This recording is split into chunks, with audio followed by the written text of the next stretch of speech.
New Hope TV, your encounter with God.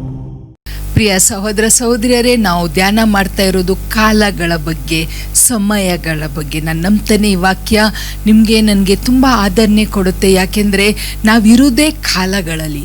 V are living in seasons, not only season in the nature but seasons even in our spiritual life. ನಾವು ಧ್ಯಾನ ಮಾಡಲಿಕ್ಕೆ ತಗೊಂಡ ವಚನ Ecclesiastes chapter 3 and verse 1. It says, to everything there is a season and a time, to every purpose under the heaven. Hallelujah.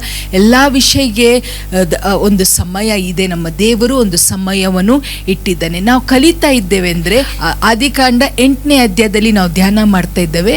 ಇಷ್ಟೋ ಕಾಲಗಳು ಬರುತ್ತೆ ಅಂತ. Let's open our bibles to Genesis chapter 8. ನಾವು ಧ್ಯಾನ ಮಾಡ್ತಾ ಇರುವ ವಚನ ಆದಿಕಾಂಡ 8ನೇ ಅಧ್ಯಾಯ 22ನೇ ವಚನ. While the earth remaineth seed time and harvest and cold and heat and summer and winter and day and night shall not cease. Amen. ಇದೊಂದು ನಿಯಮ ದೇವರು ಮಾಡಿ ಇಟ್ಟದ್ದು. ಏನೆಂದರೆ ಭೂಮಿ ಇರುವ ತನಕ ಬಿತ್ತುದು, ಕೊಯ್ಯುವುದು, ಚಳಿ, ಬೇಸಿಗೆ, ಸಮ್ಮ, ವಿಂಟರ್, ಹಗಲು ಇರುಳು ಇದು ಬದಲಾವಣೆ ಆಗುವುದೇ ಇಲ್ಲ. ನಾವು ನೋಡಿಕೊಂಡೇವೆ ಹೇಗೆ ಬಿತ್ತುವ ಸಮಯ ಬರುತ್ತೆ, ಕೊಯ್ಯೋ ಸಮಯ ಬರುತ್ತೆ. ಅದ ನಂತರ ನಾವು ನೋಡಿದೆ ಚಳಿಕಾಲ ಹೇಗೆ ಬರುತ್ತೆ, ಚಳಿಕಾಲ ಆದ ಮೇಲೆ ಬೇಸಿಗೆ ಕಾಲ ಬರುತ್ತೆ. ಬೇಸಿಗೆ ಕಾಲ ಎಲ್ಲರಿಗೂ ಇಷ್ಟ. Okay, you can wear the best of clothes during summer. ಯಾಕೆಂದರೆ ಚಳಿಕಾಲದಲ್ಲಿ ಆ ಹೆವಿ ಬಟ್ಟೆ ಆಗಬೇಕು, ಚಳಿ ಆಗುತ್ತೆ. ಆದರೆ ಬೇಸಿಗೆದಲ್ಲಿ ಎವ್ರಿಥಿಂಗ್ ಇಸ್ ಫನ್. ನಾವು ಜನರನ್ನು ಹೊರಗೆ ನೋಡ್ತೇವೆ. ಇಡೀ ರಾತ್ರಿ ಆದರೆ ಸಹ ಜನರು ಹೊರಗೆ ಇರ್ತಾರೆ. ನೀವು ಮಿಡ್ಲ್ ಈಸ್ಟ್ ಕಂಟ್ರೀಸ್ಗೆಲ್ಲ ಹೋದರೆ ಸಮ್ಮರಲ್ಲಿ ಎಲ್ಲರೂ ಹೊರಗೆ, ಫುಲ್ ನೈಟ್ ಜನರು ಹೊರಗೆ ಇರ್ತಾರೆ. Because they don't want to stay at home. It's a time of fun. ಅದೇ ಒಂದು ಸಮಯ ನಮ್ಮ ಜೀವಿತದಲ್ಲಿನೂ ಬರುತ್ತೆ. When the Lord settles us, the Lord puts an end to all our problems, maybe for a short time. ಕೆಲವು ದಿನಗಳ ಕಾಲ ನಮ್ಮ ಸುತ್ತಲೂ ಇರುವ ಎಲ್ಲ ಹೋರಾಟದ ಮೇಲೆ ಒಂಥರ ನಮಗೆ ಜಯ ಕೊಟ್ಟು we are so settled, we feel so nice, we feel like jumping and dancing and rejoicing because we are in summer time. ನಾವು ಬೇಸಿಗೆ ಕಾಲದಲ್ಲಿದೆ. ಅದೇ ರೀತಿಯಲ್ಲಿ ಮತ್ತೆ ಕತ್ತಲೆ ದಿನಗಳು ಬರ್ತದೆ. ತಿರುಗಿ ಕತ್ತಲೆ ದಿನಗಳಲ್ಲಿ ಮತ್ತೆ ಏನಾಗುತ್ತೆ, ಅದೇ ಹೋರಾಟ, ಅದೇ ಒಂದು ಚಿಂತೆ, ಅದೇ ಯಾವಾಗ ನಮ್ಮ ಸಮಸ್ಯೆಗೆ ಕೊನೆ ಹಾಕ್ತಾರೋ, ಯಾವಾಗ ನಾವು ಬೆಳಕನ್ನು ನೋಡ್ತವೋ ಅಂತ ನಾನು ಯೋಚನೆ ಮಾಡ್ತೇವಲ್ಲ ಪ್ರಿಯರೇ. ಆದರೆ ಇವತ್ತು ನಾವು ನೆನಪಿಟ್ಕೊಳ್ಳುವ ಅಂದರೆ ಕತ್ತಲೆ ಆದ ಮೇಲೆ ಬೆಳಕು ಬಂದೇ ಬರುತ್ತೆ. ನಾನು ಚಿಕ್ಕವಳಿರುವಾಗ ಯಾರೋ ಒಬ್ಬರು ಈ ಒಂದು ಗಾದೆ ನನಗೆ ಹೇಳಿದರು. I loved it so much. I always remember it. Every dark cloud has a silver lining. ಕಪ್ಪು ಮೋಡಗೆ ಒಂದು ಬೆಳ್ಳಿ ಕಲರ್ದು ಒಂದು ಲೈನ್ ಬರುತ್ತೆ. ಅದನ್ನು ನಾವು ಏನು ತಿಳ್ಕೊಳ್ಬೇಕೆಂದ್ರೆ ಕತ್ತಲೆ ದಿನಗಳು ಹೋಗ್ತವೆ. ಕತ್ತಲೆ ದಿನಗಳಲ್ಲಿ ನಾವು ಮುಳುಗಿ ಹೋಗೋದಿಲ್ಲ ಪ್ರಿಯರೇ. ನಿಮಗೆ ನನಗೆ ನಿರೀಕ್ಷೆ ಇದೆ. We are the children of the Most High God who has put these seasons not only in nature but in our life. ಲೋಕದ ಜನರಿಗೆ ನಿರೀಕ್ಷೆ ಇಲ್ಲ, ಆದರೆ ನಿಮಗೆ ನನಗೆ ನಿರೀಕ್ಷೆ ಇದೆ. ಅವ್ರಿಗೆ ಕತ್ತಲೆ ದಿನಗಳು ಬಂದಾಗ they go through depression, they go through anxiety, they go through suicidal tendencies, they go to all the different addictions in life. ಆದರೆ ಪ್ರಿಯರೇ, ನೀವು ನಾನು ಹಾಗೆ ಅಲ್ಲ. ನೀತಿವಂತನು 7 ಸರ್ತಿ ಬಿದ್ದರೂ ಅವನು ತಿರುಗಿ ಹೇಳ್ತಾನೆ ಅಂತ ದೇವರ ವಾಕ್ಯ ಹೇಳುತ್ತೆ. Hallelujah. It is so beautiful to know that when this seasons of winter, when this season of cold, when this season of night comes in our life, we are not going to settle there. We are going to rise up and we are going to come up. Hallelujah. ಪ್ರಿಯರೇ, ಈ season ಚಳಿಕಾಲ, ರಾತ್ರಿ ಕತ್ತಲೆಯ ದಿನ, ಇದು ಕೆಲವ್ರಿಗೆ ಸಣ್ಣ ದಿನ ಇರ್ಬೋದು, ಕೆಲವ್ರಿಗೆ ಸಣ್ಣ ಸಮಯ ಇರ್ಬೋದು, ಆದರೆ ಕೆಲವ್ರಿಗೆ ಸಮಯ ಇರ್ಬೋದು. We don't know. It is in the hands of god. ಈಗ ನಮ್ಮ ದೇಶದಲ್ಲಿ ಚಳಿಕಾಲ ಬಂದಾಗ ಬೇರೆ ದೇಶದಲ್ಲಿ ಬೇಸಿಗೆ ಬರುತ್ತೆ. ಅದನ್ನು ನಾವು ಹೇಗೆ ಅರ್ಥ ಮಾಡ್ಕೊಳ್ಬೇಕೆಂದ್ರೆ, ನಾನು ಚಳಿಕಾಲನ ದಾಟಿ ಹೋಗ್ತಾ ಇರಬೇಕಾದ್ರೆ ನನ್ನ ಸಹೋದರ ಅಥವಾ ನನ್ನ ಜೊತೆ ಇರುವವನು ಅಥವಾ ನನ್ನ ಸಂಗಡಿಗರು ಅವ್ರಿಗೆ ಬೇಸಿಗೆ ಕಾಲ ಆಗಿರ್ಬೋದು. ನೀವು ಕಷ್ಟ ದಿನಗಳಲ್ಲಿ ದಾಟಿ ಹೋಗ್ತಾ ಇದ್ದೀರಿ, ಹೋರಾಟದ ದಿನಗಳಲ್ಲಿ ದಾಟಿ ಹೋಗ್ತಾ ಇದ್ರಿ. ಯಾರು ಅರ್ಥ ಮಾಡ್ಕೊಳ್ತಾ ಇಲ್ಲ. Rejection, nobody notices you, all you are going through and you feel ನಾನು ಇದನ್ನು ದಾಟಿ ಹೋಗ್ತಾ ಇದ್ದೇನೆ, ಅವರೆಷ್ಟು ಸುಂದರವಾದ ದಿನಗಳನ್ನು ದಾಟಿ ಹೋಗ್ತಾ ಇದ್ದಾರೆ, ಅವರೆಷ್ಟು ಸಂತೋಷದಲ್ಲಿದ್ದಾರೆ. ಭಯ ಪಡಬೇಡಿ, ಚಿಂತೆ ಮಾಡಬೇಡಿ, ಹೊಟ್ಟೆ ಕಿಚ್ಚು ಪಡೋದು ಬೇಡ, ತೀರ್ಪು ಮಾಡೋದು ಬೇಡ, ಇವ್ರಿಗೆ ಹೀಗೆ ನನಗೆ ಹೀಗೆ ದೇವರನ್ನು ದೂಷಿಸೋದು ಬೇಡ. ಯಾಕೆಂದರೆ ಹೇಗೆ ಕಾಲಗಳು ಬದಲಾವಣೆ ಆಗುತ್ತೆ ಅಲ್ಲ, ನಮ್ಮ ಸ್ಪಿರಿಚುವಲ್ ಲೈಫಲ್ಲಿ ಸಹ ಬದಲಾವಣೆ ಆಗುತ್ತೆ. Hallelujah, hallelujah. ಇದಕ್ಕೊಂದು ಸುಂದರವಾದ ಕತೆ ದೇವರ ವಾಕ್ಯದಲ್ಲಿದೆ, ಅದನ್ನು ನಾವು ಇವತ್ತು ಧ್ಯಾನ ಮಾಡುವ. ಆದಿಕಾಂಡ 28ನೇ ಅಧ್ಯಾಯ 10ನೇ ವಚನ. The book of Genesis chapter 28 and verse 10 onwards. And Jacob went out from Beersheba and went toward Haran, and he lighted upon a certain place and tarried there all night, because the sun was set. And he took the stones of that place and put them for his pillows and lay down in that place to sleep. ಬಹಳ ಪ್ರಾಮುಖ್ಯವಾದದ್ದು. ನನಗೆ pastor ಯಾವಾಗಲೂ ಹೇಳ್ತಾ ಇದ್ರು, Bible ಓದಬೇಕಾದ್ರೆ ಗಮನವಿಟ್ಟು ಓದಬೇಕು. You have to read the Bible between the words. ಇದನ್ನು ನಾನು ಅಭ್ಯಾಸ ಮಾಡ್ಕೊಂಡು ಬಂದಕ್ಕೆ ಇಷ್ಟೊಂದು ಸಂಗತಿಗಳು ನಾವು ಅರ್ಥ ಮಾಡ್ಕೊಳ್ತೇವೆ. ಯಾಕೋಬ ಅವನ ಅಣ್ಣನಿಗೆ ಮೋಸ ಮಾಡಿ ಅವನ ವಿಷಯಕ್ಕೆ ಭಯಪಟ್ಟು ಅವನ ತಾಯಿ ಅವನನ್ನು ಅವನ ಮಾವನ ಮನೆಗೆ ಕಳಿಸ್ತಾರೆ. ಇದು ನಮಗೆ ಗೊತ್ತಲ್ಲ. ಅವನ ಮಾವನ ಮನೆಗೆ ಅವನು ಕಳಿಸ್ಬೇಕಾದ್ರೆ ಒಂದು ಸ್ಥಳದಲ್ಲಿ ಅವನು ಬರ್ತಾನೆ. ಬಂದಾಗ ಕತ್ತಲೆ ಆಗಿರ್ತದೆ. The sun is set. ಇದೇ ಯಾಕೋಬನ ಜೀವನದಲ್ಲಿ ಆಗುತ್ತೆ. ಇನ್ ಹಿಸ್ ಲೈಫ್ ಅವನು ಅವನ ತಂದೆ ಮನೆಯಲ್ಲಿ ಇರಬೇಕಾದ್ರೆ ಚೆನ್ನಾಗಿದ್ದ. ಅವನಿಗೆ ಯಾವುದೋ ಒಂದು ಪ್ರೆಷರ್ ಇರಲಿಲ್ಲ, ಯಾವುದೋ ಒಂದು ಹೋರಾಟ ಇರಲಿಲ್ಲ, ಯಾವುದೋ ಒಂದು ರೆಸ್ಪಾನ್ಸಿಬಿಲಿಟಿ ಇರಲಿಲ್ಲ, ಯಾವುದೋ ಒಂದು ಒತ್ತಡ ಇರಲಿಲ್ಲ, ಯಾವುದೋ ಒಂದು ಭಯ ಇರಲಿಲ್ಲ, ಯಾವುದೋ ಒಂದು ಏನೋ ಒಂದು ಸಂಗತಿ ಮಾಡಬೇಕಂತ ಸ್ಟ್ರೈವ್ ಮಾಡಬೇಕಂತ ಇರಲಿಲ್ಲ. He was comfortable, he was enjoying his life. ಅಲ್ಲಿನೂ ಈಸೋ ಕಡೆಯಿಂದ ಬರ್ತ್ ರೈಟ್ ಇಸ್ಕೊಳ್ತಾನೆ. He was doing his things according to his will. ಸಂತೋಷದಲ್ಲಿದ್ದ. ಬಟ್ ಒಂದು ಸಮಯ ಬಂತು ಅವನ ಜೀವನದಲ್ಲಿ. He had to run, he had to flee for his life. ಅವಾಗ ಹೋಗಬೇಕಾದ್ರೆ ನಾವು ನೋಡ್ತೇವೆ, the sun was set, it was night. ಕತ್ತಲೆ ಅವನ ಜೀವನದಲ್ಲಿ ಪ್ರಾರಂಭ ಆಯಿತು ಪ್ರಿಯರೇ. ಏನು ಮಾಡಿದ? He ran from there. ಅಲ್ಲಿ ಏನು ಅವನು ಆ ಒಂದು ಸ್ಥಳದಲ್ಲಿ ಅವನು ಆಮೇಲೆ ಆ ಸ್ಥಳಕ್ಕೆ ಬೆತ್ತೇಲ್ ಅಂತ ಹೆಸರು ಕೊಡ್ತಾನೋ, ಅಲ್ಲಿ ಅವನೊಂದು ಪಿಲ್ಲೋ, ಒಂದು ಕಲ್ಲು ಅವನಿಗೆ ಪಿಲ್ಲು ಆಯಿತು ಪ್ರಿಯರೇ. ಕತ್ತಲೆಯ ಸಮಯದಲ್ಲಿ ದಾಟಿ ಹೋಗುವಾಗ, ಚಳಿಗಾಲವನ್ನು ನಾವು ದಾಟಿ ಹೋದಾಗ ಯಾರೂ ನಮ್ಮ ಸಂಗಡ ಇರುವುದಿಲ್ಲ. We are all alone. ಯಾಕೋಬನ ಸಂಗಡ ಯಾರೂ ಇರಲಿಲ್ಲ. ಅವನ ಚಳಿಗಾಲ ಅಲ್ಲಿ ಪ್ರಾರಂಭವಾಯಿತು. ಅಲ್ಲಿಂದ ಅವನು ಏನು ಮಾಡಿದ? ಬಟ್ ಅವನಿಗೆ ಒಂದು ಒಳ್ಳೆ ಸುಂದರವಾದ ಒಂದು ಕನಸು ಬಿತ್ತು. ಆ ಕನಸನ್ನು ಅವನು ನೋಡ್ತಾನೆ. ಪರಲೋಕ ತೆರೆಯಲ್ಪಟ್ಟಿದೆ, ದರ್ ಇಸ್ ಅ ಲ್ಯಾಡರ್, ದೇವದೂತರ ಮೇಲೆ ಹೋಗೋದು, ಕಲೆಗೆ ಬರೋದು. He knew God is with him. Hallelujah. ದೇವರವನಿಗೆ ಹೇಳ್ತಾರೆ ಅಂದರೆ, ಐ ಆಮ್ ವಿತ್ ಯು, ನಾನು ನಿನ್ನ ಸಂಗಡ ಇದ್ದಾನೆ. ಆದರೆ ಸಹ ದೇವರು ನಮಗೆ ಏನು ಈ ವಿಷಯದಲ್ಲಿ ನಾವು ಕಲಿತೇವೆ.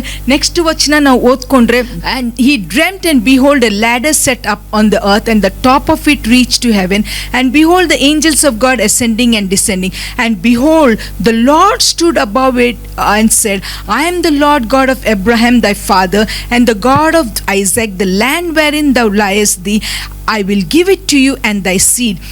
And 15ನೇ ವಚನ, and behold I am with thee and will keep thee in all places whither thou goest and will bring thee again into this land, for I will not leave thee until I have done that which I have spoken to thee.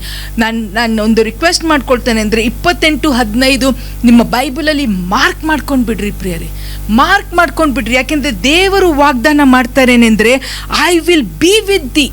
ನಾವು ಯೋಚನೆ ಮಾಡ್ತೇವೆ, ಯಾಕೋಬ ಇಲ್ಲಿಂದ ಅವನ ಮಾವನ ಮನೆಗೆ ಹೋಗಿ ಅವನಿಗೆ ಲವ್ ಎಟ್ ಫಸ್ಟ್ ಸೈಟ್ ಆಯಿತು. ಅವನ ಹೆಂಡತಿ ರೇಚಲ್ನ ನೋಡಿದ ತಕ್ಷಣ he fell for her. ಆದರೆ ವಾಟ್ ವಾಸ್ ಹ್ಯಾಪ್ನಿಂಗ್ ಈಸ್, ಅವನ ಕತ್ತಲೆ ದಿನ ಪ್ರಾರಂಭ ಆದ ಕಾರಣ ಅವನು ಯಾವುದೇ ವಿಷಯಕ್ಕೆ ಕೈ ಹಾಕಿದ್ರು ಸಫಲ ಆಗ್ತಾ ಇರಲಿಲ್ಲ. ನೀವು ನಾನು ಕತ್ತಲೆ ದಿನದಲ್ಲಿ ದಾಟಿ ಹೋಗಬೇಕಾದ್ರೆ ನಾವು ಬೆಳಕು ಕಾಣುವುದಿಲ್ಲ, ಸುತ್ತಲೂ ಕತ್ತಲನೇ ಇರುತ್ತೆ. ಅವನ ಮಾವನಿಗೆ ಅವನು ಹೇಳ್ತಾನೆ, ನನಗೆ ರೇಚಲ್ ಹತ್ರ ಮದುವೆ ಆಗಲಿಕ್ಕೆ ಮನಸ್ಸಿದೆ ಅಂದರೆ ಅವನ ಮಾವ ಅವನಿಗೆ ಮೋಸ ಮಾಡಿ ರೇಚಲ್ ಬದಲೇ ಲಿಯಾನ್ ಕೊಡ್ತಾನೆ. ಅದು ನಾವು ನೋಡಿದರೆ ರಾತ್ರಿಯ ಸಮಯದಲ್ಲಿ ಲಿಯಾ ಅವನ ಕೋಣೆಗೆ ಬರ್ತಾಳೆ. That is also in the night. ಬೆಳಿಗ್ಗೆ ಎದ್ದು ನೋಡ್ತಾನೆ, ಅಯ್ಯೋ ನನಗೆ ಮೋಸ ಆಗಿದೆ. You know why? Because he was going through the winter season in his life. ಅವನ ಜೀವಿತದಲ್ಲಿ ಕತ್ತಲೆ ದಿನಗಳು, ಏಕಾಂಗಿಯ ದಿನಗಳು, ಭಯದ ದಿನಗಳು, ಹೋರಾಟದ ದಿನಗಳು, ಯಾರೂ ಅವನ ಸಂಗಡ ಇಲ್ಲ. ಯಾರ ಮುಂದೆ ಅವನ ಕಣ್ಣೀರು ಹೇಳಬೇಕು? ಇವತ್ತು ಈ ಪರಿಸ್ಥಿತಿ ಅನೇಕರಿಗೆ ಇರ್ಬೋದು. ಯಾರ ಹತ್ರ ಹೇಳಬೇಕು? That is a season. ಅದು ಒಂದು ಕಾಲ ನಮ್ಮ ಜೀವಿತದಲ್ಲಿ. ಏನಾಯ್ತೆಂದರೆ ಅವನ ತಂದೆ ಮನೆಯನ್ನು ಬಿಟ್ಟ ಸಮಯದಿಂದ ನಾವು ಓದ್ಕೊಂಡೆ, when the sun set, that was the night time. That night time entered into his life, even when he was in his uncle's house. ಮೊದಲನೇದಾಗಿ 7 ವರ್ಷ ಅವ ಕಷ್ಟಪಟ್ಟರು, ಅವನಿಗೆ ಮೋಸ ಆಯಿತು. ಮತ್ತು 7 ವರ್ಷ ಅವ ಕಷ್ಟಪಡ್ತಾನೆ ಪ್ರಿಯರೇ. Again 7 years he works for his love. ಅವನ ಪ್ರೀತಿ ಮಾಡಿದ ಹೆಂಡತಿ ಸಿಗ್ಬೇಕಂತ ಮತ್ತು ಅವನಲ್ಲೇ ಕೆಲಸ ಮಾಡ್ತಾನೆ. ಆದರೆ ಅವನಲ್ಲಿ ಇರಬೇಕಾದ್ರೆ ಅವನ ಬಗ್ಗೆ ಯೋಚನೆ ಮಾಡ್ರಿ.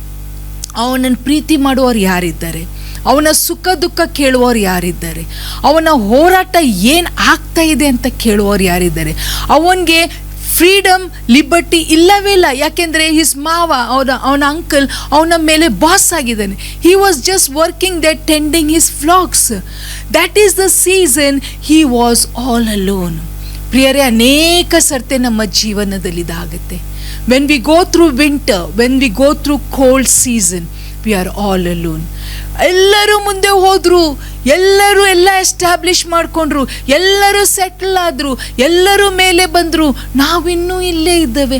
ಅವರೆಲ್ಲ ಮರ್ಸಿಡೀಸ್ ಬೆನ್ಸಲ್ಲಿ ಹೋದಂಗೆ ಮುಂದೆ ಹೋದರು, ನಾವಿನ್ನೂ ಚಕ್ಕಡಿದಲ್ಲಿ ಹೋದಂಗೆ ಹಿಂದೆ ಹೋಗ್ತಾನೆ ಇದ್ದೇವೆ. ಯಾಕೆ ಗೊತ್ತಾ? ಅವರ ಕಾಲ ಬೇರೆ, ನಮ್ಮ ಕಾಲ ಬೇರೆ. His time, that time is different, my time is different. ಆದರೆ ಈ ಸಮಯದಲ್ಲಿ ಯಾಕೋಬ ಬಿಟ್ಟು ಕೊಟ್ಟಿಲ್ಲ. He didn't give up. ಮೊದಲನೇ ಹೆಂಡತಿಗೆ ಕೊಡುವ ಸಮಯದಲ್ಲಿ ಮೋಸ ಮಾಡಿದ್ಯಾ? ಪರವಾಗಿಲ್ಲ, ನಾನು ಇನ್ನೂ 7 ವರ್ಷ ಕೆಲಸ ಮಾಡ್ತೇನೆ. ಇವತ್ತು ನಮ್ಮ ಅಭಿಪ್ರಾಯ ಹೇಗಿದೆ?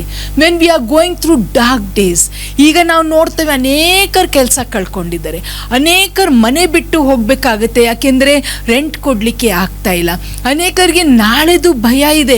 ಪ್ರತಿನಿತ್ಯ ನ್ಯೂಸ್ ನೋಡುವಾಗ ನೆಕ್ಸ್ಟ್ ಮಂತ್ ಇನ್ನೂ ಜಾಸ್ತಿ ಆಗುತ್ತೆ, ಕೊರೋನಾ ಇನ್ನೂ ಜಾಸ್ತಿ ಆಗುತ್ತೆ ಹೇಳ್ತಾನೆ ಇರುವಾಗ one kind of fear. What is going to happen to me? What am I going to face in the future? ನನ್ನ ಬಿಸ್ನೆಸ್ ಇವಾಗಲೇ 0 ಇದೆ, ಇನ್ನೂ ಏನಾಗುತ್ತೆ? ನನ್ನ ಇನ್ವೆಸ್ಟರ್ಸ್ ಎಲ್ಲ ನನಗೆ ತೊಂದರೆ ಕೊಡ್ತಾ ಇದೆ. These are the dark days. But ಈ ಡಾರ್ಕ್ ಡೇಸಲ್ಲಿ I want to encourage you, the Lord knows it. ಅವನಲ್ಲಿ ಹೋಗಿ ಈ ಎಲ್ಲ ಕಷ್ಟಗೆ ಎಲ್ಲ ಕಷ್ಟ ಅವನಿಗೆ ಆಗೋಕ್ಕಿಂತ ಮುಂಚೆ ದೇವರು ಅವನಿಗೆ ವಾಗ್ದಾನ ಮಾಡಿದ್ರೇನೆಂದರೆ, ನಾನು ನಿನ್ನ ಸಂಗಡ ಇದ್ದಾನೆ. ಹಲ್ಲೆಲೂಯಾ. ಅದನ್ನೇ ಇವತ್ತು ನಿಮಗೆ ನನಗೆ ಧೈರ್ಯ ಏನೆಂದರೆ, people have forgotten you, people have rejected you. It's almost like you are not surviving on the face of the earth. It's like nobody recognises you. ನಿಮ್ಮನ್ನು ಇಡೀ ಒಂದು ಹೀಪ್ ಆಫ್ ಸ್ನೋ ಅಲ್ಲಿ ಹಾಕಿ ನೀವು ಒಳಗೆ ಬಿದ್ದಂಗೆ ಇರಬಹುದು. No matter what it is, it is only a part of season. ಮತ್ತೆ ಏನಾಯಿತು? ಮತ್ತೆ 7 ವರ್ಷ ಕೆಲಸ ಮಾಡ್ತಾಳೆ, ಆಮೇಲೆ ಅವನಿಗೆ ಕಷ್ಟ ಆಗಲಿಕ್ಕೆ ಪ್ರಾರಂಭ ಆಗುತ್ತೆ. But yet his time, his season has not changed. ಆಮೇಲೆ ಒಂದು ತೀರ್ಮಾನ ಮಾಡ್ತಾನೆ ಅವ, ಏನೆಂದರೆ ನಾನು ಈ ಸ್ಥಳವನ್ನು ಬಿಟ್ಟು I want to go back. ಎಲ್ಲೋ ಅ ರೇ ಆಫ್ ಹೋಪ್. ಏನು ಆಗ್ತಾ ಇತ್ತೆ ಅಂದರೆ, the time for the season to change starts working. Hallelujah. ಪ್ರಿಯರೇ, ಕತ್ತಲೆಯ ದಿನ ಯಾವಾಗಲೂ ಇರುವುದಿಲ್ಲ. ಹೋರಾಟದ ದಿನ ಯಾವಾಗಲೂ ಇರುವುದಿಲ್ಲ. ಓಕೆ, ಅವಮಾನ ದಿನಗಳು, ಹೋರಾಟದ ದಿನಗಳು, ಸಾಲದ ದಿನಗಳು, ರೋಗದ ದಿನಗಳು ಯಾವಾಗಲೂ ಇರುವುದಿಲ್ಲ. A season will come where people will recognize you, where God will lift you up from the miry clay and make you to sit in heavenly places. ಈ ಕಾರಣಕ್ಕೆ ದೇವರ ವಾಕ್ಯ ಹೇಳುತ್ತೆ, we read in Daniel, in the book of Daniel ನಾವು ಓದ್ಕೊಂಡೇವೇನೆಂದರೆ, in the book of Daniel chapter 2 verse 21 he says, he changes the times and season. He changeth the time and season. ಪ್ರಿಯರೇ, ನಾವು ಅರ್ಥ ಮಾಡ್ಕೊಳ್ಬೇಕೆಂದ್ರೆ, ನನ್ನ ಜೀವನದಲ್ಲಿನೂ ನನ್ನ ಕಾಲಗಳು, ನನ್ನ ಸಮಯಗಳು ದೇವರು ಬದಲಾವಣೆ ಮಾಡ್ತಾರೆ. ಆಮೇಲೆ ಅವನು ಏನು ಮಾಡ್ತಾನೆ ಅಂದರೆ, ಅವನ ಮಾವನಿಗೆ ಹೋಗಿ ಹೇಳ್ತಾನೆ, ನಾನಿನ್ನು ನನ್ನ ಅಣ್ಣನ ಮನೆಗೆ ಹೋಗ್ತಾನೆ. ಪ್ರಿಯರೇ, 20 ಸರ್ತೆ ಅವನ ವೇಜಸ್ಸನ್ನು ಅವನ ಮಾವ ಚೇಂಜ್ ಮಾಡ್ತಾನೆ ಇರ್ತಾರೆ. ಅವನು ಎಷ್ಟೇ ಕೆಲಸ ಮಾಡಿದ್ರು ಅವನ್ ಶ್ರೀಮಂತನಾಗುವುದಿಲ್ಲ. ಯಾಕೆಂದರೆ ಅವನಿಗೆ 2 ಹೆಂಡತಿ, ಅಷ್ಟು ಮಕ್ಕಳು, ಅದ ಮೇಲೆ ಅವನ ಮಾವ ಅವನಿಗೆ ಕೊಡೋ ಸಂಬಳ ತುಂಬಾ ಕಡಿಮೆ. ಬಟ್ ಅವನೊಂದು ತೀರ್ಮಾನ ಮಾಡ್ತಾನೇನೆಂದರೆ ಐ ವಿಲ್ ಗೋ ಬ್ಯಾಕ್. ಪ್ರಿಯರೇ, ಇವತ್ತು ನೀವು ನಾನೊಂದು ತೀರ್ಮಾನ ಮಾಡಬೇಕೇನೆಂದರೆ, ಎಂಥದೇ ಹೋರಾಟ ಆಗಿರಲಿ, I will not leave my lord. ನನ್ನ ಹೋರಾಟದ ಸಮಯದಲ್ಲಿ the lord is with me. He will make a way out for me. He will put an end to the days of my mourning. ದೇವರ ವಾಕ್ಯದಲ್ಲಿ ನಾವು ನೋಡ್ತವೇನೆಂದ್ರೆ, ಸಂಜೆಯಲ್ಲಿ ದುಃಖವೆಂಬ ನಮ್ಮ ಮೇಲೆ ಬಂದರೂ ಸಹ ಮುಂಜಾನೆ ನಮ್ಮ ಮನೆಯಲ್ಲಿ ಹರ್ಷಧ್ವನಿ ಇರುತ್ತೆ. Hallelujah. Though mourning and weeping may endure for the night, but joy cometh in the morning. Hallelujah. At the break of the dawn, joy comes. Every night has a day. ನಾವು ರಾತ್ರಿ ಮಲಗಲಿಕ್ಕೆ ಹೋಗುವಾಗ ಇದೇ ಕೊನೆ ರಾತ್ರಿ, ಇದೇ ರಾತ್ರಿ ಅಂತ ನಾವು ಹೇಳೋದಿಲ್ಲ. We wait for the dawn, we wait for the first ray of the sun. Okay, ನಾವು ಬೆಳಿಗ್ಗೆ ಎದ್ದಾಗ ಹೇಳ್ತೇವೆ, oh it's a beautiful day. ಅದು ಇದು ಮಳೆ ಕಾಲದಲ್ಲಿ ತುಂಬ ಮಳೆ ಬಿದ್ದಾಗ ಒಂದು ಸುಂದರವಾದ ಒಂದು ರೇಸ್ ಆಫ್ ಸನ್ ನೋಡಿದ ತಕ್ಷಣ ಎಷ್ಟು ಖುಷಿ ಆಗುತ್ತೆ. ಓ it's a Sunny day today ಅಂತ ನಾವು ಹೇಳ್ತೇವೆ ಪ್ರಿಯರೇ. ಅದೇ ರೀತಿಯಲ್ಲಿ ಇವತ್ತು ತೀರ್ಮಾನ ಮಾಡ್ತಾನೇನೆಂದರೆ, I want to go back ಅಂತ ಅವ್ನು ಯೋಚನೆ ಮಾಡಿದಾಗ, ಅವನ ಮಾವನ ಮನೆ ಬಿಟ್ಟು ಹೋದಾಗ ಅವನಿಗೆ ಯಾರೋ ಬಂದು ಹೇಳ್ತಾರೆ, ಎಲ್ಲಿ ಹೋಗ್ತೀನಿ ನೀನು? ನಾನು ತಿರುಗಿ ನನ್ನ ತಂದೆ ಮನೆಗೆ ಹೋಗ್ತಾನೆ ಅಂತ ಅವ್ನು ಹೇಳಿದಾಗ ಅವ್ರು ಹೇಳ್ತಾರೆ, ಯಾರು ಕಾದಿದ್ದಾರೆ ಅಲ್ಲಿ? ಈಸಾ ಕಾದಿದ್ದಾನೆ. ಮುಂದಕ್ಕೆ ಈಸಾ ಅವನ ಅಣ್ಣ, ಹಿ ಸೋ ಫ್ಯೂರಿಯಸ್, ಹಿ ಸೋ ಆ್ಯಂಗ್ರಿ. ಅವನು ಯಾವಾಗ ಅಲ್ಲಿಂದ ಓಡ್ತಾನೋ, ಈಸಾ ಒಂದು ತೀರ್ಮಾನ ಮಾಡ್ತಾನೆ ಅಂದರೆ, ನಾನು ಖಂಡಿತವಾಗಿ ಇವನು ಸಾಯಿಸ್ತಾನೆ. He determines to kill his brother because he is so angry on him. ಮೋಸ ಮಾಡಿ ನನ್ನ ಬರ್ತ್ ರೈಟ್ ಅಂತ ತಗೊಂಡ. ಮುಂದೆ ಈಸಾ, ಹಿಂದೆ ಅವನ ಮಾವ. ಎಲ್ಲಿ ಹೋಗ್ಬೇಕವ? Where should he go? There is no place for him to go. But he determines, I am not going to stay in the night all throughout. ಚಳಿಕಾಲದಲ್ಲಿ ನಾನು ಇನ್ನು ಮುಂದೆ ಇರುವುದಿಲ್ಲ. I want to go into summer season. ನಾನು ಬೇಸಿಗೆ ಕಾಲಕ್ಕೆ ಹೋಗಬೇಕು, ನಾನು ವಸಂತ ಋತು ಕಾಲಕ್ಕೆ ಹೋಗಬೇಕು. Where everything blossoms, where everything blooms, where I will see God's blessings in my life ಅಂತ when he decides, he moves forward. ಅದನ್ನು ನಾವು ದೇವರ ವಾಕ್ಯದಲ್ಲಿ let us go to the book of Genesis chapter 32. ನಾವು 32ನೇ ವಚನದಿಂದ ಓದ್ತಾನೆ. Book of Genesis chapter 32 verse 22 onwards. And he rose up that night and took his 2 wives and his 2 women servants and his 11 sons and passed over the ford Jabbok. And he took them and sent them over the brook and sent over that he had. And Jacob was left alone, and there wrestled a man with him until the breaking of the day. Wow, it is so beautiful here. It says that he wrestled with the man until the breaking of the day. ಪ್ರಿಯರೇ, ಅವನು ಹೋಗಬೇಕಾದ್ರೆ ಕತ್ತಲೆ ಪ್ರಾರಂಭವಾಯಿತು. ಆದರೆ ಅವನು ವಾಪಸ್ ಬರಬೇಕಾದ್ರೆ, ಅವನೊಬ್ಬ ದೇವದೂತ ಜೊತೆ ಅವನು ರೆಸಲ್ ಮಾಡಬೇಕಾದ್ರೆ, it was the break of dawn. ಏನನ್ನು ನಮಗೆ ಕಲಿಸ್ತದೆ?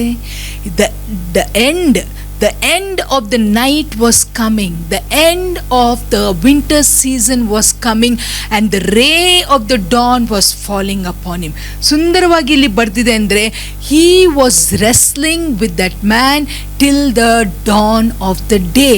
ಅಂದರೆ ನಮ್ಮ ಹೋರಾಟ ದಿನಗಳು, ನಮ್ಮ ಕತ್ತಲ ದಿನಗಳಲ್ಲಿ ಸಹ we have to wrestle. We cannot just keep quiet. ನಾವು ಸುಮ್ಮನೆ ಕೂತ್ಕೊಂಡು, ಓ ನನ್ನ ಕತ್ತಲೆ ಹೋಗುತ್ತೆ, ಬೆಳಗ್ಗೆ ಬರುತ್ತೆ, we have to work, we have to strive, we have to plan out, we have to decide, we have to pray, we have to read the word, we have to keep ourselves ready. ಯಾಕೆಂದರೆ only in the winter season we prepare ourselves for the next season. Hallelujah. ಚಳಿಕಾಲದಲ್ಲಿ, ಕತ್ತಲೆ ದಿನಗಳಲ್ಲಿ ನಮ್ಮನ್ನು ನಾವು spiritually ನಾವು ನೋಡ್ಕೊಂಡೇವೆ. ಹೇಗೆ ಒಂದು ಮರ ಅದು ಬಾಕ್ಸ್ ದೊಡ್ಡ ಆಗೋದು ಯಾವಾಗ ಅಂದರೆ ಚಳಿಕಾಲದಲ್ಲಿ, ಕಣ್ಣಿಗೆ ಕಾಣೋದಿಲ್ಲ. ಈ ನಮ್ಮ ಹೋರಾಟ ದಿನಗಳಲ್ಲಿ ದಿನಗಳಲ್ಲಿ ಸಹ ಸ್ಪಿರಿಚುಯಲಿ ಯಾರಿಗೂ ಏನೂ ಕಾಣೋದಿಲ್ಲ. But when we wrestle on our knees, when we pray for hours together, when we seek his face for a deliverance, when we ask, oh God, what is that you have for me, ಯಾವಾಗ ನಾವು ಈ ಥರ ಪ್ರಾರ್ಥನೆ ಮಾಡ್ತೇವೋ, when we seek the Lord with all our heart, that is wrestling. And when we wrestle, it is dawn. ಆವಾಗ ಸೂರ್ಯದ ಕಿರಣ ಬರಲಿಕ್ಕೆ ಪ್ರಾರಂಭ ಆಗುತ್ತೆ. ಅದರ ನೆಕ್ಸ್ಟ್ ವಚನ ಇಷ್ಟು ಸುಂದರವಾಗಿದೆ. And when he saw that he prevailed not against him, he touched the hollow of his thigh, and the hollow of Jacob's thigh was out of joint as he wrestled with him. And he said, let me go, for the day breaketh. Hallelujah, hallelujah. What happened? ಏನಾಯ್ತೆಂದ್ರೆ he was wrestling in the night. ರಾತ್ರಿ ಎಲ್ಲ ಅವ ಹೋರಾಟ ಮಾಡ್ತಾ ಇರಬೇಕಾದ್ರೆ ಮುಂಜಾನೆದಲ್ಲಿ ಏನಾಯ್ತು ಅಂದರೆ, here we read that the angel of the Lord says, let me go, for the day breaketh. And he said, I will not let thee go except thou bless me. Hallelujah, hallelujah. When the morning comes, when the first ray of dawn comes, we know that our blessings have come. And he said unto him, what is thy name? And he said, Jacob. And he said, thy name shall no more be called Jacob, but Israel. For as a prince thou hast power with God and with men, and hast prevailed. Wow, what a blessing! ಎಂಥ ಒಂದು ಆಶೀರ್ವಾದ ಪ್ರಿಯರೇ. ಅವನು ಕತ್ತಲೆ ಸಮಯದಲ್ಲಿ ಹೋರಾಟ ಮಾಡಿದಾಗ ಬೆಳಕು ಬಂದಕ್ಕೆ ಅವನ ಆಶೀರ್ವಾದ ಏನಾಯ್ತು ಅಂದರೆ, ಅವನ ಹೆಸರೇ ಬದಲಾವಣೆ ಆಯಿತು. ಅವನಿಗೆ ಏನಂತ ಸಿಕ್ಕಿತೆ ಅಂದರೆ, ಈಸ್ ಅ ಪ್ರಿನ್ಸ್, ಅವನೊಬ್ಬ ರಾಜ್ಕುಮಾರ, who has the power with God and with man and has prevailed. And Jacob asked him and said, tell me, I pray thee, thy name. And he said, wherefore is it that thou dost ask my name? And he blessed him there. Hallelujah. And Jacob called the name of the place Peniel, for I have seen God face to face, and my life is preserved. Amen, amen. ಪ್ರಿಯರೇ, ಇದು ಬರೀ ಜೇಕಬಿನ ಕತೆ ಅಲ್ಲ, ಇದು ಯಾಕೋಬನ ಕತೆ ಅಲ್ಲ. Every dark day will see a beautiful Don. Amen. ಕತ್ತಲೆ ದಿನಗಳು ಹೋಗೇ ಹೋಗ್ತದೆ. ಬೆಳಕು ಬಂದಾಗ you are recognized, you are heard, you are invited, people remember you, people want to have fellowship with you, people want to be related to you, people want to be around you. Oh my God, ಏನೆಲ್ಲ ಆಗ್ಬಿಡುತ್ತೆ. ಬೆಳಕು ಬಂತು. ಯಾರ ಮೇಲೆ ಬೆಳಕು ಬಂತು? ಯಾರು ಕತ್ತಲೆ ದಾಟಿ ಹೋಗ್ತಾರೋ ಅವರ ಮೇಲೆ ಬೆಳಕು ಬರುತ್ತೆ ಪ್ರಿಯರೇ. ಇವನಿಗೆ 21 ವರ್ಷ ಕಾದ ಇವ. ನಮಗೆ 30 ವರ್ಷ ಇರ್ಬೋದು, ಇನ್ನೊಬ್ಬರಿಗೆ 40 ಇರ್ಬೋದು, ಕೆಲವರಿಗೆ ಕೆಲವು ತಿಂಗಳೇ ಇರ್ಬೋದು. But everybody goes through a season. ಇವನಿಗೆ ಹೇಗೆ ಯಾಕೋಬನಿಗೆ ಒಂದು ದೊಡ್ಡ ಆಶೀರ್ವಾದ ಆಯಿತು, ಅವನ ಹೆಸರೇ ಬದಲಾವಣೆ ಆಯಿತು. ಹೆಸರು ಬದಲಾವಣೆ ಆಗಿಲ್ಲ. ಅವನು ಈಸಾನ್ ಭೇಟಿ ಆಗಲಿಕ್ಕೆ ಹೋದಾಗ Esau with his arm stretched open invited him, hugged him, blessed him. ಎಲ್ಲ ಕತ್ತಲೆ ದಿನಗಳಿಗೆ ಮುಂಜಾನೆ ಬಂದೇ ಬರುತ್ತೆ. Though weeping may endure for the night, joy shall come in the morning. Hallelujah. ಪ್ರಿಯರೇ, ಈ ನಂಬಿಕೆ ಇರಲಿ. ನೀವು ಏನೇ ದಾಟಿ ಹೋಗ್ತಾ ಇದ್ರು, ದೇವರ ವಾಕ್ಯ ಬದಲಾವಣೆ ಆಗುವುದೇ ಇಲ್ಲ. The word of God says that as long as the earth prevails, as long as the earth is there, seed time and harvest time will not wither, will not change. ಅದೇ ರೀತಿಯಲ್ಲಿ ನಮ್ಮ ದಿನಗಳಿಗೆ ದೇವರು ನಮ್ಮ ಕತ್ತಲೆ ದಿನಗಳಿಗೆ ಕೊನೆ ಹಾಕಿ ಬೆಳಕಿನ ದಿನ ನಮಗೆ ಕೊಡ್ತಾರೆ. ಯಾಕೋಬ್ಗೆ ಕೊಟ್ಟ ರೀತಿಯಲ್ಲಿ ನಿಮಗೂ ನನಗೂ ಕೊಟ್ಟು ಆಶೀರ್ವಾದ ಮಾಡ್ತಾರೆ. ಪ್ರಾರ್ಥನೆ ಮಾಡುವ. ಸ್ವಾಮಿ, ಈ ವಾಕ್ಯ ಕೊಟ್ಟದಕ್ಕೆ ಸ್ತೋತ್ರ. ನಿಮ್ಮ ವಾಕ್ಯದಿಂದ ಎಷ್ಟೋ ಸಂಗತಿಗಳು ನಾವು ಕಲಿಬೋದಪ್ಪ. ಹೌದು ಸ್ವಾಮಿ, ಈ ಪ್ರೋಗ್ರಾಮ್ ನೋಡುವವರು ಕರ್ತನೆ, ಎಷ್ಟೋ ಜನ ಕತ್ತಲೆಯ ದಿನಗಳು, ಅನೇಕ ದಿನಗಳಲ್ಲಿ ಕತ್ತಲೆಯ ದಿನಗಳನ್ನು ದಾಟಿ ಹೋಗ್ತಾ ಇರ್ಬೋದು. ಆದರೆ ಸ್ವಾಮಿ, ಇವತ್ತು ಸ್ತೋತ್ರ ಸಲ್ಲಿಸ್ತೇವೆ. ನಮ್ಮ ಕಾಲ ಬದಲಾವಣೆ ಆಗುತ್ತೆ. ನೀವು ಒಂದು ಕಾಲ ಉಂಟು, ನಮ್ಮ ನಿರೀಕ್ಷೆ ನಿರರ್ಥಕವಾಗುವುದಿಲ್ಲ ಅಂತ ನಿಮ್ಮ ವಾಕ್ಯ ಹೇಳುತ್ತೆ. ನಿಮ್ಮ ವಾಕ್ಯ ಆಮೆನ್ ಆಗಿದೆ. ಒಂದೇ ಒಂದು ವಾಕ್ಯ ಬಿದ್ದು ಹೋಗೋದಿಲ್ಲ ಸ್ವಾಮಿ. ಅದಕ್ಕೆ ಸ್ತೋತ್ರ ಸಲ್ಲಿಸ್ತೇವೆ. ಈ ಸುಂದರವಾದ ಕಥೆಯಿಂದ ಸ್ವಾಮಿ ನಮಗೆ ಇವತ್ತು ಒಂದು ಎನ್ಕರೇಜ್ಮೆಂಟ್ ಇದೆ. ಏನೆಂದರೆ, ಇಷ್ಟೇ ವರ್ಷ ಆದರೂ ಸಹ ನಿಮ್ಮ ವಾಗ್ದಾನ ಇತ್ತು, ನಾನು ನಿನ್ನ ಸಂಗಡ ವಾಗ್ದಾನೆ, ಅದೇ ವಾಗ್ದಾನ ಇವತ್ತು ನಮಗೂ ಕೊಟ್ಟಿದ್ದೀರಿ ಸ್ವಾಮಿ. ನೀವು ನಮ್ಮ ಸಂಗಡ ಇದ್ದರೆ ನಮ್ಮನ್ನು ತಲೆ ಎತ್ತಿರಿ, ನಮ್ಮನ್ನು ಎಸ್ಟಾಬ್ಲಿಷ್ ಮಾಡ್ತೀರಿ ಸ್ವಾಮಿ. ನಮ್ಮ ಕತ್ತಲೆ ದಿನಗಳು ಹೋಗಿ ಬೆಳಕಿನ ದಿನಗಳನ್ನು ನಾವು ನೋಡ್ತೇವೆ, ಶುಭ ದಿನಗಳನ್ನು ನೋಡ್ತೇವೆ. ಯಾಕೆಂದರೆ ನಿಮ್ಮ ವಾಕ್ಯ ಹೇಳುತ್ತೆ, ಶುಭವು ಕೃಪೆಯು ನಮ್ಮನ್ನು ಹಿಂಬಾಲಿಸ್ಕೊಂಡು ಬರುವುದು. ಸ್ವಾಮಿ ಸ್ತೋತ್ರ ಸಲ್ಲಿಸ್ತೇವೆ. ಇವತ್ತು ನಿಮ್ಮ ವಾಕ್ಯ ನಮ್ಮನ್ನು ಬಲಪಡಿಸಿದೆ, ಕಣ್ಣೀರನ್ನು ಒರೆಸಿದೆ ಸ್ವಾಮಿ. ಇದ ಮೇಲೆ ನಾವು ಹೆಚ್ಚು ಧ್ಯಾನ ಮಾಡುವಾಗ ಇನ್ನೂ ಅನೇಕ ಸಂಗತಿ ನಾವು ಕಲಿಯೋಂಗೆ ನಮಗೆ ಕೃಪೆ ಕೊಡಬೇಕಂತ ಯೇಸು ನಾಮದಲ್ಲಿ ಪ್ರಾರ್ಥಿಸ್ತೇವೆ ತಂದೆ, ಆಮೇನ್.